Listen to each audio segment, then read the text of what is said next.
दोस्तों, गोकुल के कन्हैया भगवान श्री कृष्ण के परम मित्र सुदामा अपनी मित्रता के वजह से शास्त्रों में प्रख्यात हैं। शांत व सरल स्वभाव के श्री कृष्ण के मन में अपनी अलग ही छवि बनाने वाले सुदामा को दुनिया मित्रता के रूप में याद करती है। लेकिन इनका एक रूप ऐसा भी था जिसकी वजह से भगवान शिव ने इनका वध किया था। इस सत्य पर विश्वास करना मुश्किल तो है, लेकिन अगर हम इतिहास के पन्ने पलटे तो यह सच सामने आता है। तो आखिर ऐसा क्या था सुदामा ने कि भगवान शिव को उनका वध करना पड़ा। स्वर्ग में विशेष भाग भूलोक में सुदामा और विराजा निवास करती थी। विराजा को कृष्ण से प्रेम था, किंतु सुदामा स्वयं विराजा को प्रेम करने लगे।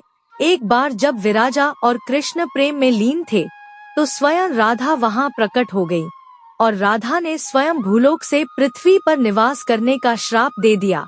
इसके बाद किसी कारणवश राधा जी ने सुदामा को भी श्राप दे दिया, जिससे उन्हें भूलोक से पृथ्वी पर आना पड़ा। मृत्यु के पश्चात सुदामा का जन्म राक्षस राजदम्भ के यहाँ शंखचूर्ण के रूप में हुआ तथा विराजा का जन्म धर्मध्वज के यहाँ तुलसी के रूप में हुआ। माता तुलसी से विवाह के बाद शंखचूर्ण उनके साथ अपनी राजधानी वापस लौट आए।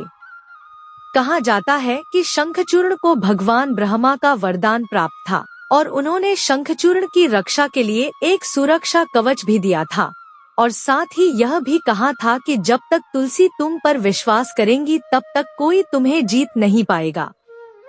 जरा इसे भी पढ़े, जानिए स्त्री की रचना करते समय देवदूत क्यों परेशान हो गए थे।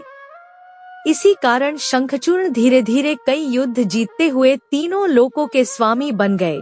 शंखचूर्ण के क्रूर अत्याचार से परेशान होकर देवताओं ने भगवान ब्रह्मा से इसका समाधान देने की प्रार्थना की।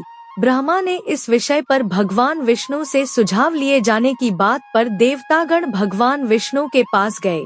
विष्णु जी ने देवताओं को शिव जी से सुझाव लेने को कहा। देवताओं की परेशानी को समझते हुए शिव जी शंखचूर्ण को वध करके उसके बुरे कर्मों से मुक्ति दिलाने का वचन दिया। लेकिन इससे पूर्व शिवजी ने शंखचूर्ण को शांतिपूर्वक देवताओं को उनका राज वापस करने का प्रस्ताव दिया, परंतु हिंसावादी शंखचूर्ण ने शिवजी को ही युद्ध लड़ने के लिए उत्तेजित किया। शंखचूर्ण यानी सुदामा के पूर्वजन्म के रूप से युद्ध के प्रस्ताव के बाद भगवान शिव ने अपने पुत्रों कार्तिकेय व गणेश को इस युद्ध के लिए मैदान में उतारा। इसके बाद भद्रकाली भी अपनी विशाल सेना के साथ युद्ध के मैदान में उतरी। शंखचूर्ण पर भगवान ब्रह्मा के वरदान के कारण उनका वध काफी मुश्किल था, तो अंत में भगवान विष्णु युद्ध के दौरान शंखचूर्ण के सामने प्रकट हुए और उनसे उनका कवच मांगा, जो उन्हें ब्रह्मा जी ने दिया था। शंखचूर्ण ने तुरंत ही कवच भगवान विष्णु को सौंप दिया। तत्पश्चात मां पार्वती के कहने पर भगवान विष्णु ने कुछ ऐसा किया कि युद्ध का पूरा दृश्य ही बदल गया। जरा इसे भी पढ़े। क्या आप जानते हैं वनवास के दौरान लक्ष्मण जी क्यों नहीं सोए थे 14 सालों तक? विष्णु जी इस कवच को पहनकर शंखचूर्ण के अवतार में मां तुलसी के समक्ष उपस्थित हुए। उनके रूप को देखकर मां तुलसी ने उन्हें अपना पति मान लिया और बेहद प्रसन्नता से उनका आदर सत्कार किया, जिस कारण मां तुलसी का पतिव्रत खंडित हो गया। शंखचूर्ण की शक्ति उनके पत्नी के पतिव्रत में स्थित थी, लेकिन इस घटना के बाद वह शक्ति निष्प्रभावी हो गई। वरदान की शक्ति के समापन पर भगवान शिव ने शंखचूर्ण का वध कर देवताओं को उसके अत्याचार से मुक्त करा दिया।